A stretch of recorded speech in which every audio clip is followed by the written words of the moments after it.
The desert, silent and timeless, once stretched endlessly across the Coachella Valley.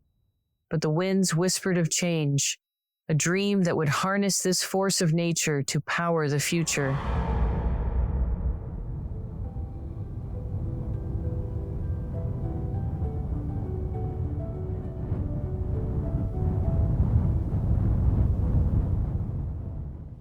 The idea to use this land for wind energy came about because we got a letter from the Edison Company. We'd purchased the land for other uses. Got a letter from the Edison Company saying that really should do wind energy. That's almost a patriotic duty. This was during the energy crisis, 1978. During the energy crisis, Fred saw an opportunity to reimagine how energy could be created. Inspired by the constant winds of Palm Springs, he began designing a new kind of future. This place here, the San Gorgonio Pass, is two 11,000-foot mountains. And there's just an opening between them. The west wind blows off the ocean, and the mountains are like arms catching the wind, and the only way for the wind to get through is through the San Gorgonio Pass right here. This is, all things considered, the best place in the world for wind energy. And so we gave it a try. In 1982, put in a few windmills, and that worked. And then we put in some more the next year, more the next year after that. Building the first wind farm in the late 70s and early 80s wasn't just an engineering feat. It was a test of dogged persistence. Little did we know that at the end of the third year, they would all fail. And we had then 10 years of nightmare re-engineering the whole thing.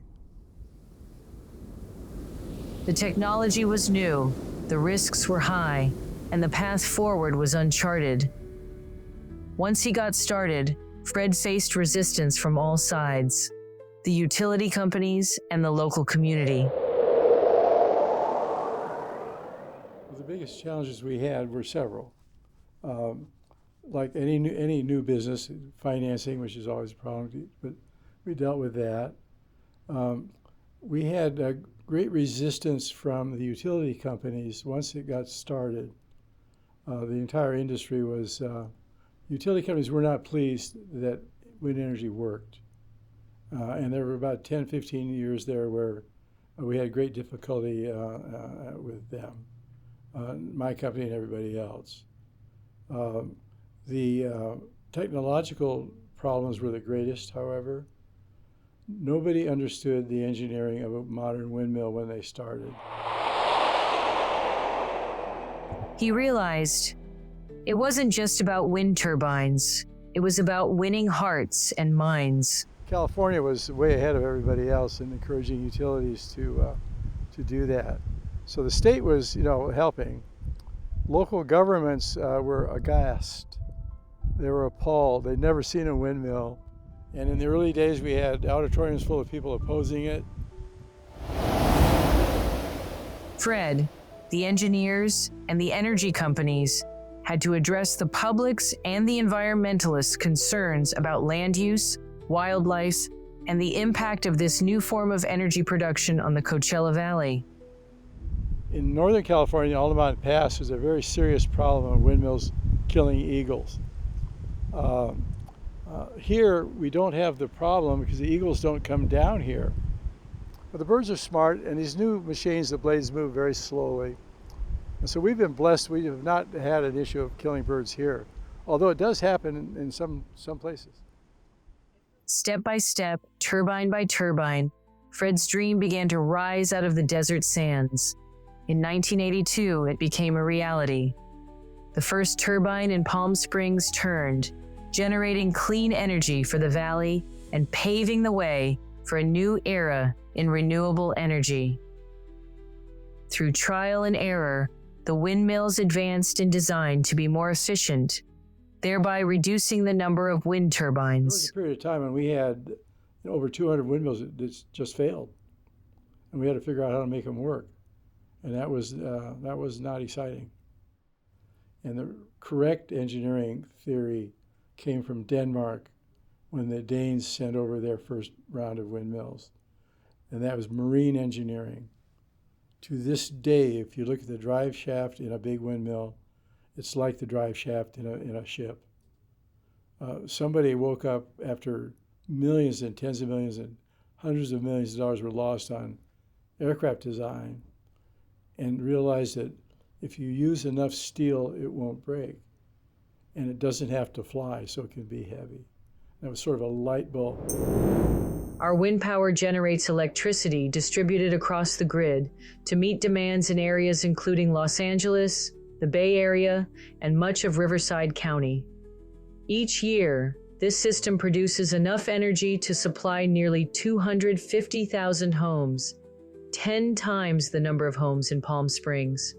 Despite the scale of the wind farm, energy bills can be high due to several factors, including the costs associated with building and maintaining utility infrastructure, California's ambitious renewable energy targets, and the necessary upgrades to integrate solar energy into the existing grid, further contribute to elevated electricity prices. As climate change emerged as a defining challenge of the 21st century, what was initially a local debate evolved into a global environmental cause, highlighting wind energy's role in creating a cleaner, more sustainable future.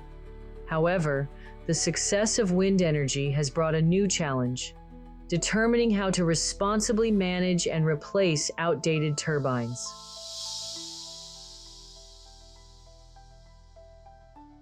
Steel is recycled. The electrical systems are often sold into secondary markets.